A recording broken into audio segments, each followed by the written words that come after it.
আসসালামু আলাইকুম ভাই ব্রাদার, কেমন আছেন সবাই? আমি আছি আলহামদুলিল্লাহ। অনেক দিন পরে আপনাদের মধ্যে আসলাম একটু কথা বলার জন্য। তো আজকে যে বিষয়টা নিয়ে কথা বলতে আসছি ওইটা হচ্ছে যে স্টার সিনেপ্লেক্সে টপ বাংলা মুভির মধ্যে শাকিব খানের রাজকুমার সবার উপরে। যদিও ওইখানে স্টার সিনেপ্লেক্সে একটা হলিউড মুভি এক নম্বরে আছে, তো তারপরে বাংলা মুভির সিরিয়ালে শাকিব খানের রাজকুমার সবার শীর্ষে। তো এই বিষয়টা এটা আমার কথা না, স্টার সিনেপ্লেক্স তাদের নিজস্ব ভেরিফাইড ফেসবুক পেজে এটা আহ, তারা জানায় দিছে তাদের ভেরিফাইড ফেসবুক পেজে। তো এইটাতে আমরা একটা বিষয় দেখতে পেলাম যে যারা বলছেন যে সুশীল সমাজ, যারা বলতেছিল যে শাকিব খান সিনেপ্লেক্সে কোনো শো পায় না বা শাকিব খানের সিনেমা সিনেপ্লেক্সে চলে না, তাদের গালে একটা মানে একটা করজোরে একটা থাপ্পড় মেরে দিল স্টার সিনেপ্লেক্স। বা মানে এরকম একটা বিষয় ঘটলো যেটা আগে পরে কখনো আমরা ঘটতে দেখি নাই। মানে আগে পরে শাকিব খান এইভাবে স্টার সিনেপ্লেক্সের শো পায় নাই, যে যদিও এটা সত্য, কিন্তু এখন দেখা যাচ্ছে যে আসলে মানে যে সিস্টেমটাই চেঞ্জ হয়ে গেল। যারা সিনেপ্লেক্সে শো নেয়, যারা সিঙ্গেল স্ক্রিনে দাপট দেখাইতে পারে না বা যারা সিনেপ্লেক্সে শো নেয় সিঙ্গেল স্ক্রিনে দাপট দেখায় না পায়রা যারা সিনেপ্লেক্সে শো চালায়, তারা এইবার এরকম একটা পর্যায়ে পৌঁছে গেছে, তারা না সিঙ্গেল স্ক্রিন পাইলো না সিনেপ্লেক্স পাইলো।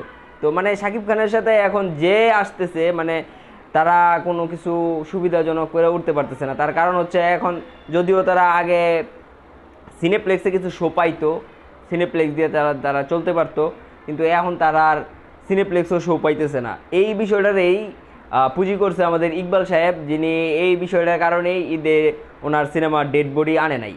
তো এটা থেকে একটা মানে একটা জিনিস বুঝতে পারতেছেন যে আপনারা যে যেই শাকিব খানকে নিয়ে এত কথা হইতেছিল যে শাকিব খানের সিনেমা সিনেপ্লেক্সে চলে না, এখন দেখেন সময় পরিবর্তন হইয়া এখন শাকিব খান ছাড়া সিনেপ্লেক্সে বাংলা আর কোনো মুভির কোনো মানে নাম্বার ওয়ান পজিশনে আর কেউ যাইতে পারে না।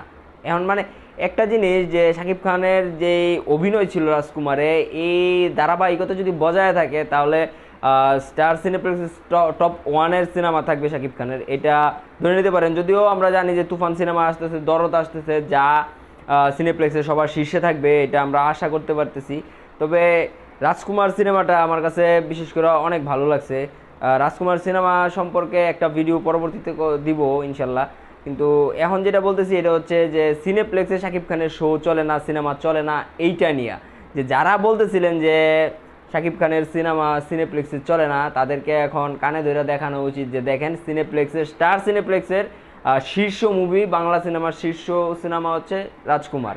এটা এখন আপনারা বলেন যে যারা বলতেছিলেন শাকিব খানের সিনেমা সিনেপ্লেক্সে চলে না, তাদের গালে একটা সজোরে থাপ্পড় দেওয়ার মতো একটা কাজ ঘটে গেল। তো এখন সবাইরে মানসিকতা পরিবর্তন করতে হবে যে না, এখন শাকিব খান, এটা যারা সুশীল সমাজ যারা মানতে পারেন না যে শাকিব খান শীর্ষ নায়ক, এখন তাদেরকে এটা মেনে নিতে হবে, কিছু করার নাই ভাই, শাকিব খান শীর্ষ নায়ক, এটা আপনাদেরকে মেনে নিতে হবে। তো আর বেশি কথা বাড়াইলাম না, অনেকদিন পরে আসছে আপনাদের মধ্যে এই দুই চারটা কথা বলার জন্য। তো সবাই ভালো থাকবেন, সবাই পাশে থাকবেন। আসসালামু আলাইকুম।